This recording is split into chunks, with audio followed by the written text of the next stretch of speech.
This will be a third look at some Ravens pass plays, specifically reads and throws by Lamar Jackson in his career as a starting quarterback from 2019 to 2021. Hope you guys are enjoying these. These are designed to be short videos, as I've said through the first two. This is the third one. This is going to be a 3rd and 17 against Arizona in 2019. Against what looks like a cover two. Some people might call it quarter half in certain situations, but to me it just looks like a basic cover two. Let's get to the film. Try to make this one as quick as possible.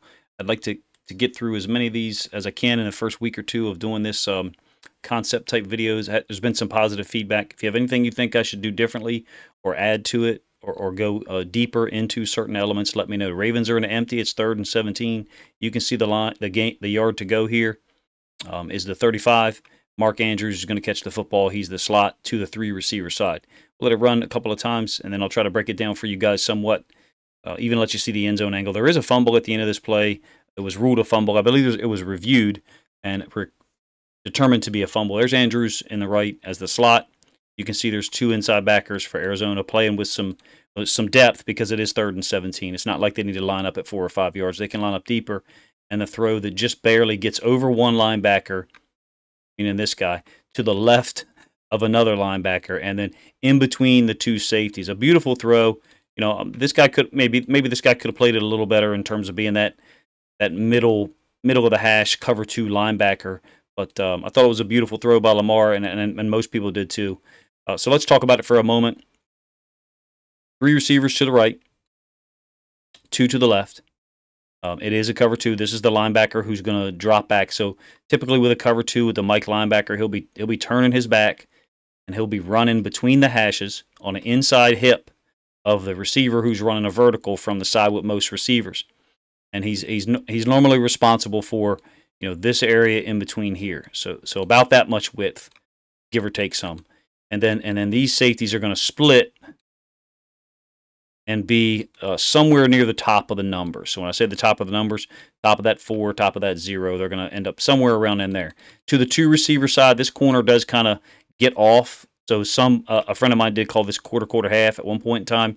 Some people call that cover 6. Coaches don't typically call it cover 6.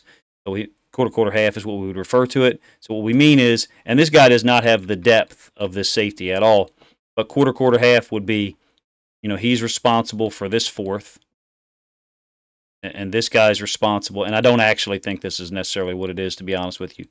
Just showing you. And so that would be, you know, 2/4 or 1/2, and then this guy would be responsible for the other half deep. I actually firmly believe that this is cover 2. Just letting you guys know that some people, to the 2 receiver side, or the 3 receiver side for that matter, would have the corner get off and go ahead and play quarter half. Let's talk about the route that Andrews runs. There is no other read here. I don't see another read, you know, unless one of these 2 guys is supposed to, you know, go vertical, and then another guy break this thing off to the inside, and so whereby Lamar could be reading this safety to determine whether to throw it to, you know, one of these verticals or Andrews over the middle. Now we know that, you know, I'm clicking right now, the ball's already in the air. You can see that first linebacker, his hand up in the air, and besides, we're pretty much getting 2 verticals from, I think, Marquise Brown and I think Willie Snead. I could be wrong there.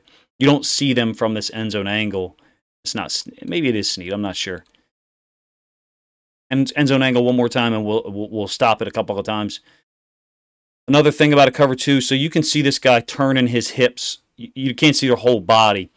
This is the linebacker who's carrying the inside hip of Andrews as he goes vertical, okay, up the middle of the field. You can see how his hip and his feet are oriented to opening up toward Andrews versus the other inside linebacker, number 43, I think. 43.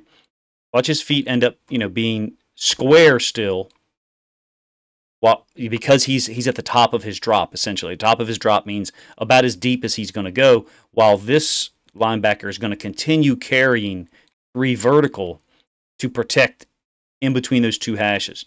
So this is a second-level player in the cover 2. This is a second-level player in the cover 2. The thumbnail pic I show is a picture of cover 2 behind Lamar and Mark Andrews. So you can go back. These would be the 2 like hook players, and I'm just drawing them a little wider. And then this guy would be we would call him the high hole, meaning You know, you're gonna defend this area here at depth because we're playing cover 2. We're allowing them to throw the ball underneath here, so then we can all rally and make the tackle because we have so many second level players. That's the point of a cover, or one of the points of a cover 2. Ball just barely gets over the hook defender, who does a great job. Fits on the back side of that eye hole or middle third. Some people call him a middle third player, even though it's not cover 3. This inside linebacker. Andrews catches the ball, collisioned by 2 safeties at the same time. Ball does appear to pop free at some point, and then I guess he falls on it, or maybe he juggles it or whatever. Great throw by Lamar. Great catch. Let me get rid of these annotations for a moment so you guys can just watch all the way through one more time. Let me know what you think of this play, this throw by Lamar against this coverage. We do see a lot more zone quarters style stuff, and this is a cover off cover 2 because with the corners, it's not like they're pressing and staying hard in the flats. Good protection, good time for Lamar to get the football out. You do see a stunt here on one side, and then a typical rush on the other. I'm enjoying these, trying to get them done in 5 minutes or less. I failed once again. This one's up to a little over 6 minutes. I hope you guys are enjoying them. Let me know if you'd like to. I'm going to continue doing them. I would like to get out as many as possible on Lamar Jackson. Basically having a library of throws on YouTube whereby we get into 2022 and he makes a similar throw against a similar coverage or whatever. I do intend to show some bad plays, bad throws, and I could refer to them and maybe even link them in my videos to get more views to videos that I've done in the past, and then also try to show people that I'm not just trying to look at one play from one season. I'm trying to link them from previous seasons, and there's plenty of other Ravens content creators that are doing the same thing. Appreciate you guys' time. If you've watched this long, let me know what you think of this throw against Arizona's cover 2. Of course, we know he had an even better throw later in the game to Marquise Brown up the right sideline. That'll probably be the next one that I do Sunday afternoon. Appreciate you guys' time. Please consider subscribing to the channel if you haven't done so already.